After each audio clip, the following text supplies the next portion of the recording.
Hello दोस्तों, आज हम समझेंगे कि आईएफआरएस 16 और इंड एस 116 में राइट ऑफ यूज एसेट और लीज लायबिलिटी का अमाउंट कैसे डिटरमाइन करते हैं। और आप सब लोग ये चीज़ तो समझते ही होंगे कि ये जो टॉपिक है ना, इसके अंदर बहुत सारी कन्फ्यूजन होती है, क्योंकि बहुत सारे ऐसे पेमेंट्स होते हैं जो मीन्स वन टाइम होते हैं और वो एक्चुअली लीज स्टार्ट होने से पहले इनकर कर दिए होते हैं, या फिर वो पेमेंट्स में एक्चुअली मैं लेसर को कर ही नहीं रहा होता हूँ। सो क्या ये सारे चीज़ों को, ये सारे पेमेंट्स को आपको इंक्लूड करना चाहिए लीज लायबिलिटी में, राइट ऑफ यूज एसेट में? तो आज हम इस वीडियो में सीखेंगे। तो स्टार्ट करते हैं राइट ऑफ यूज एसेट से। सो आप एक चीज़ समझिए कि जो मेरा स्टार्टिंग पॉइंट है ना लीज लायबिलिटी का और राइट ऑफ यूज एसेट का, वो सेम है। मतलब मेरे को ऑल द लीज पेमेंट्स का प्रेजेंट वैल्यू निकालना है और वो दोनों के लिए सेम रहेगा। अभी इसके बाद क्या करना है, राइट ऑफ यूज एसेट में आप वो सारे लीज पेमेंट्स भी ऐड करोगे जो आपने पहले कर दिए, क्योंकि वो लायबिलिटी में ऐड नहीं होगा, क्योंकि वो पास्ट में हो चुके हैं। तो वो आपको लीज लायबिलिटी में ऐड नहीं करना, उसको आपको ऐड करना है आरओयू एसेट में। ओके।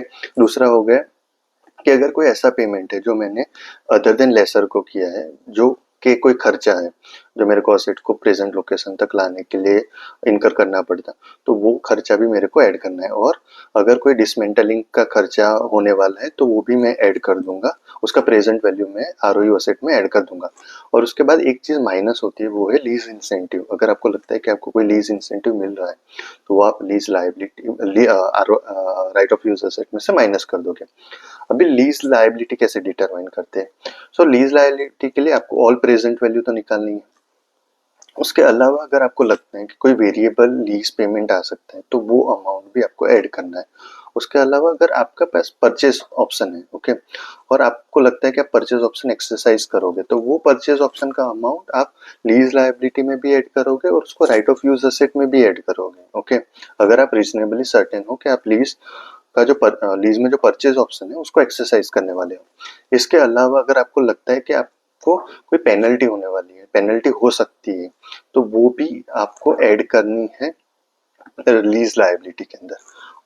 और एक आखिरी चीज जो है कि अगर आपने कॉन्ट्रैक्ट के अंदर कोई गारंटेड रेसिडुअल वैल्यू अग्री करके रखी है तो उसका भी प्रेजेंट वैल्यू आपको लीज लायबिलिटी में ऐड करना है। ओके। आई होप आपको समझ में आया होगा कि राइट ऑफ यूज एसेट में कौन सी चीजें ऐड होगी और लीज लायबिलिटी में कौन सी चीजें ऐड होगी। अगर आपको इस टॉपिक के रिलेटेड कोई भी डाउट है, कुछ भी जानना है, कुछ एडिशनल चीजें जाननी है, तो आप प्लीज मेरे को कमेंट कर सकते हैं। Thank you for watching my video. Thank you so much.